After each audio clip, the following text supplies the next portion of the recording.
Hello friend, नमस्कार and once again welcome to my channel spreading Gyan. दोस्तों, एक बार फिर से हाजिर हूँ आप लोगों के लिए लेकर आज का करंट अफेयर। दोस्तों, अगर मेरा वीडियो और मेरा कंटेंट आप लोगों को पसंद आ रहा है तो प्लीज़ वीडियो लाइक, शेयर और चैनल को सब्सक्राइब जरूर करें और बेल आइकन जरूर दबाएं। दोस्तों, चलते हैं। दोस्तों, आज हम बात करेंगे पहले आज के जो इम्पोर्टेंट डेज हैं उनके बारे में। फिर पढ़ेंगे हम आज देवनारायण जी की जयंती है, उसके बारे में पढ़ेंगे हम भगवान देवनारायण जी की जयंती। और फिर जोड़ बीड़ में एक एनक्लोजर आपका जो बन रहा है दोस्तों, उसके बारे में हम पढ़ेंगे दोस्तों। चलिए दोस्तों, आपके यहाँ पे आज भगवान देवनारायण जी की जयंती है, तो उनको सत सत नमन और आपकी इच्छा जल्द से जल्द पूरी हो। ठीक है, इसके बारे में भगवान देवनारायण जी के बारे में हम डिटेल में अभी पढ़ेंगे। दूसरा दोस्तों, आपके लाला लाजपत राय जी का जन्म भी आज ही के दिन हुआ था। लाला लाजपत राय जी को आई थिंक आप सब लोग जानते हैं। कब हुआ था जन्म इनका? 1865 में दोस्तों। 1865 में इनका जन्म हुआ था। और जब साइमन कमीशन आया था, तो जब इनका विरोध कर रहे थे, उसमें लाठी चार्ज में इनकी जो है वो मृत्यु हो गई थी दोस्तों। चलिए आगे दोस्तों, आपके यहाँ पे के.एम. करियप्पा साहब का जन्मदिन भी आज ही के दिन हुआ था। कौन? के.एम. करियप्पा साहब। ये दोस्तों स्वतंत्रता के बाद में जब हमारी आर्मी के पहले फील्ड मार्शल बने थे, तो ये के.एम. करियप्पा साहब थे। इसके बाद दोस्तों आपके सुप्रीम कोर्ट है, उसकी स्थापना भी आज ही के दिन हुई थी दोस्तों। सुप्रीम कोर्ट की स्थापना कब हुई थी? सुप्रीम कोर्ट की दोस्तों आपके स्थापना हुई थी कब? 28 जनवरी 1950 में। कब हुई थी दोस्तों? 28 जनवरी 1950 में दोस्तों। सुप्रीम कोर्ट में स्थापना के टाइम पे कितने जज थे? तो स्थापना के टाइम पे 1+7। ये आपके संविधान के हिसाब से इतने सुप्रीम कोर्ट में जज होने चाहिए, परंतु वर्तमान में कितने हैं? समय समय पर संसद ने इसमें संशोधन किया और वर्तमान में कितने जज है आपके?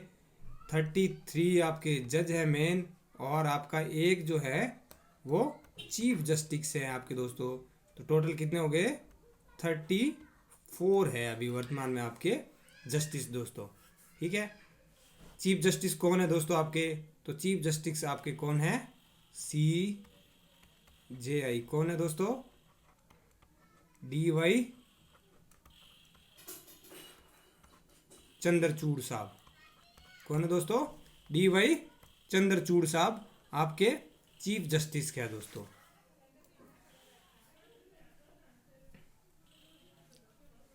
चलिए, आपके यहाँ पे जज की नियुक्ति कौन करता है दोस्तों? कौन करता है जज की नियुक्ति? तो जज की नियुक्ति आपके यहाँ पे कौन करता है? जज की नियुक्ति आपके दोस्तों करते हैं आपके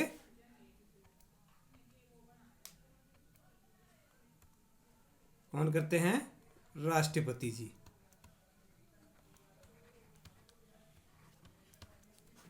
किसकी सलाह पर करते हैं? तो दोस्तों कोलिजियम होता है, कोलिजियम की सलाह पर करते हैं। कोलिजियम में कितने सदस्य होते हैं? एक चीफ जस्टिस और 4 सीनियर जस्टिस होते हैं। तो ये कोलिजियम की आपकी संरचना है दोस्तों। इसकी ये सलाह देती है, उसी के बेस पे आपके मुख्य जो न्यायाधीश हैं उनकी नियुक्ति राष्ट्रपति साहब करते हैं दोस्तों। ठीक है, चलिए आपके यहाँ पे संविधान में 124 आर्टिकल 124 में आपके सुप्रीम कोर्ट का जिक्र किया गया है दोस्तों। आपके यहाँ पे एक सुप्रीम कोर्ट होगा, तो ये आपके आर्टिकल 124 में जिक्र किया है। आपके फर्स्ट CJI कौन थे? फर्स्ट CJI थे HJ कानिया। ये आपके पहले CJI थे दोस्तों। चलिए दोस्तों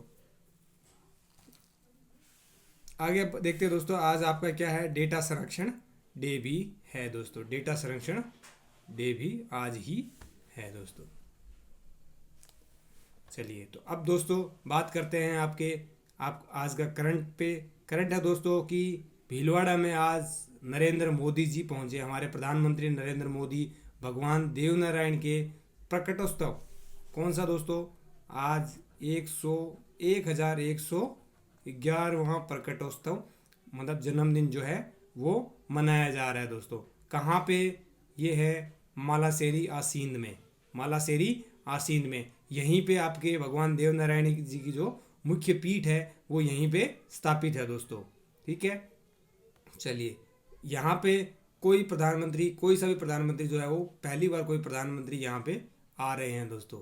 ठीक है, अभी आपके मुख्यमंत्री जी ने ये घोषणा की है कि आज के बाद से देव नारायण जी की जयंती जो है वो राजकीय अवकाश रहेगी। ठीक है, राजकीय अवकाश रहेगी दोस्तों। देव नारायण जी की फड़ पर भारत सरकार ने कब? 1992 में। कब दोस्तों? 1992 में, 1992 में दोस्तों, 1992 में डाक टिकट जारी किया था। क्या किया था? जारी किया था दोस्तों, डाक टिकट जारी किया था। कितने रुपए का? 5 रुपए का डाक टिकट जारी किया था दोस्तों। तो इसी वजह से आगे अब जब हम देखेंगे तो जो देव नारायण जी की फड़ है वो सबसे लंबी फड़ भी इनकी है दोस्तों, क्योंकि लंबी है। और जो सबसे छोटी फड़ होगी वो भी इनकी है, क्योंकि इतनी छोटी हो गई कि डाक टिकट पे पूरी फड़ लिखी हुई है दोस्तों। तो इसलिए सबसे छोटी और सबसे बड़ी फड़ जो है वो देवनारायण जी की ही है दोस्तों। ठीक है, चलिए देवनारायण पैनोरमा जो है वो आसीन भीलवाड़ा में कब शुरू हुआ था? 2018 में शुरू हुआ था। कब दोस्तों? 2018 में शुरू हुआ था दोस्तों। चलिए आगे देखते हैं दोस्तों। ये हैं आपके भगवान देव नारायण जी, इनको प्रणाम कीजिए, ये आपकी इच्छा जरूर पूरी करेंगे दोस्तों। ठीक है, ये गुज्जर नागवंश जो है, नागवंश गुज्जर वंश के थे दोस्तों। ठीक है, और इनकी घोड़ी का नाम क्या था? तो इनकी घोड़ी का नाम दोस्तों लीलागर था। क्या था? लीलागर था दोस्तों। ठीक है, जहाँ पे भगवान देव नारायण जी की पूजा होती है उनको क्या बोला जाता है? तो देवरा बोलते हैं। क्या बोलते हैं? देवरा बोलते हैं दोस्तों। ठीक है, रामदेव जी की जहाँ पूजा होती है उनको भी देवरा ही बोलते हैं। भगवान देव नारायण जी की जहाँ पूजा होती है उनको भी देवरा ही बोला जाता है दोस्तों। ठीक है, और इनकी जो देवरे होते हैं उनमें प्रतीक चिन्ह के रूप में क्या रखा जाता है? तो प्रतीक चिन्ह में के रूप में ईंट रख के उसके बाहर नीम के पत्ते रख के पूजा की जाती है दोस्तों। चलिए आगे चलते हैं। यह दोस्तों इनका जो है मंदिर है दोस्तों, भीलवाड़ा आसीन में इनका जो भव्य मंदिर बना हुआ है, बहुत ही खूबसूरत मंदिर है। चारों तरफ हरियाली हरियाली है, बीच में जो मंदिर बना हुआ है दोस्तों। आगे इनसे कुछ रिलेटेड कुछ इंपॉर्टेंट फैक्ट जो दोस्तों वो देख लेते हैं। ठीक है, आज कौन सा जन्मदिन मना रहे हैं? तो इनका 1111वां जन्मदिन है। जन्म कब हुआ था? जन्म हुआ था 968। ये विक्रम संवत है दोस्तों, 968 विक्रम संवत है।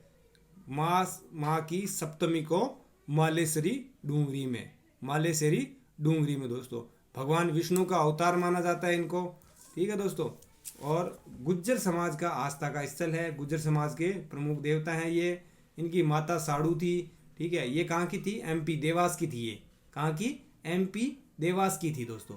पिता का नाम सवाई भोज। ठीक है, बगड़ावत वंश के नागवंशीय गुज्जर थे, ये बता चुका हूँ, इसीलिए वो नाग देवता भी रखे हुए हैं वहाँ पे। ठीक है, और मुख्य मंदिर इनका दोस्तों कहाँ पे है? भीलवाड़ा आसींद मालेसरी। अच्छा, ये जो है इनका जो है मुख्य मंदिर है भीलवाड़ा आसींद के अंदर। ठीक है, इसके अलावा जो इनके और दोस्तों कौन कौन से प्रमुख मंदिर है जो फेमस है दोस्तों? तो इनका एक दोस्तों देवमाली ब्यावर है। क्या है दोस्तों?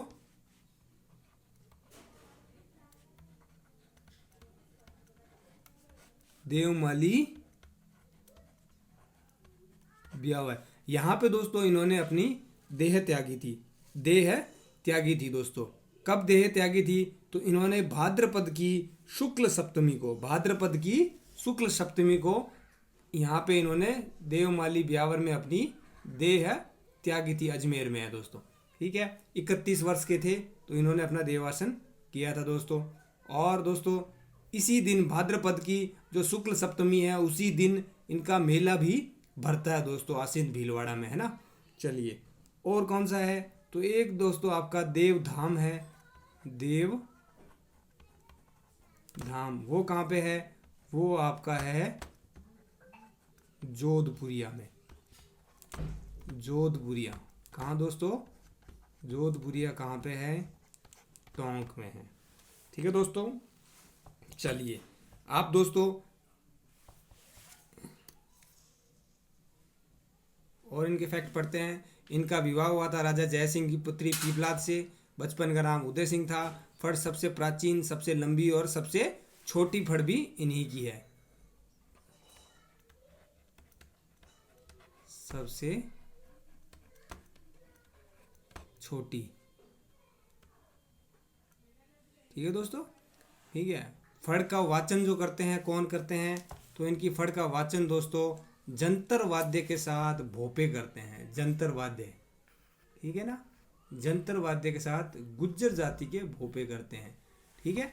रामदेव जी की फड़ जो होती है दोस्तों, उसमें कौन होता है, रावण हत्ता यूज होता है। और कौन करते हैं, कामड़ जाति के भोपे करते हैं। इसमें गुज्जर जाति के भोपे करते हैं।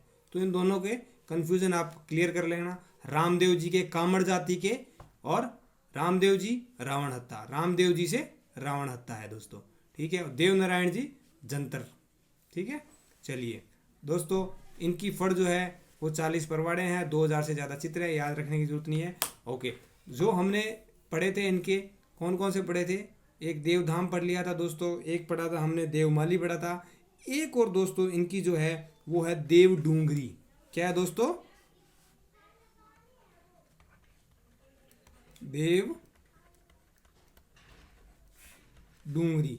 ये कहाँ पे है, ये आपके चित्तौड़ में है। किसने बनवाई थी, तो ये आपके राणा सांगा ने बनाई थी। कहा जाता है कि राणा सांगा के जो आराध्य देव थे देव नारायण जी थे, तो इसलिए राणा सांगा ने देव डूंगरी बनवाई थी। कहाँ पे, चित्तौड़ में दोस्तों। ठीक है। चलिए आगे चलते हैं दोस्तों। इनको देवनारायण जी के फड़ को 2 भागों में पढ़ा जाता है। पहले भाग में इनके पूर्वजों की कहानी होती है, दूसरे भाग में इनकी खुद की कहानी होती है दोस्तों। ठीक है। और सबसे पहले चोचू भाट ने उनकी फड़ पेंटिंग बनाई थी। किसने, चोचू नाम के कोई भाट थे, उन्होंने इसकी फड़ पेंटिंग बनाई थी दोस्तों। तो आपको याद इतना क्लियर रखना है कि देव नारायण जी जो हैं उनकी जो फड़ है वो सबसे लंबी है, सबसे छोटी फड़ भी उनकी है। उनकी फड़ पे डाक टिकट जारी हुआ था 1992 का, 5 रुपए का दोस्तों।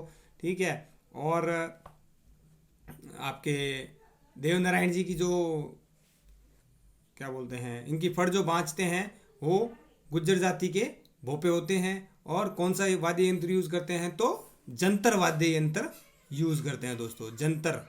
ठीक है। चलिए आगे चलते हैं दोस्तों, अगला करंट का देखते हैं। तो बीकानेर के जोड़बीड़ में पशुओं के लिए 800 हेक्टेयर का एनक्लोजर बनेगा दोस्तों। पशुओं के लिए 800 हेक्टेयर का एनक्लोजर बनेगा। ठीक है। तो बीकानेर का जोड़बीड़ दोस्तों फेमस है कि यहाँ पे एशिया का सबसे बड़ा डेड बॉडीज़ का डंपिंग सेक्टर भी माना जाता है। और जो गिद्ध वगैरह आते हैं ना, काइट्स गिद्ध वगैरह मंगोलिया दूर दूर से आते हैं, स्पेशली विंटर सीजन में। ठीक है। तो उनका ये एक तरह से आवास भी माना जाता है दोस्तों। ठीक है। तो गार्ड वाला कंजर्वेशन रिजर्व में 800 हेक्टेयर का एनक्लोजर बनेगा। ठीक है। और इसके अंदर दोस्तों स्वस्थ पशुओं के लिए ये एनक्लोजर बन रहा है, स्वस्थ पशुओं के लिए एनक्लोजर बनेगा दोस्तों। ठीक है। और बेसिकली इम्पोर्टेंटली ये हिरणों के लिए है। हिरण जो है उस क्षेत्र में जो हिरण होंगे उनके लिए जो है योजना बनाई जाएगी। और इस संभाग के जो चारों जिले हैं उनके जो वन्य जीव होंगे उनके लिए आश्रय स्थल बनेगा दोस्तों। चलिए दोस्तों, इसकी परिधि कितनी है, परिधि से आपको ज़्यादा कोई वो नहीं रखना है। ओके, तो बीकानेर दोस्तों, बीकानेर के अंदर और आपके यहाँ पे टोटल कितने कंजर्वेशन सेंटर हैं, तो जोड़बीड़ भी एक कंजर्वेशन है। तो आपके यहाँ पे राजस्थान में 20 कंजर्वेशन रिजर्व है दोस्तों, कंजर्वेशन रिजर्व है आपके 20। ठीक है। चलिए बीकानेर के अंदर और क्या क्या अनुसंधान केंद्र हैं, तो आपका उष्ट अनुसंधान केंद्र बीकानेर के अंदर है दोस्तों। आपका खजूर अनुसंधान केंद्र बीकानेर के अंदर है दोस्तों। आपका शुष्क बागवानी अनुसंधान केंद्र भी यहीं पे है दोस्तों। ठीक है। और क्या क्या है दोस्तों, घोड़ा अनुसंधान केंद्र आपका यहीं पे है, बेर अनुसंधान केंद्र भी यहीं पे है दोस्तों। तो ये आपका बीकानेर में इतने अनुसंधान केंद्र है दोस्तों। तो दोस्तों यह था मेरी तरफ से आज का करंट अफेयर। मिलते हैं दोस्तों कल के नए करंट अफेयर के साथ। तब तक के लिए गुड नाइट दोस्तों। और मेरा वीडियो लाइक शेयर और सब्सक्राइब जरूर करें अगर आपको पसंद आ रहा है। दोस्तों आज मैं आपके लिए जनगणना का वीडियो भी लेके आऊँगा। जनगणना जो टॉपिक है उससे वीडियो अभी मैं जस्ट 15-20 मिनट में उसको लेके आऊँगा दोस्तों। Thank you, good night.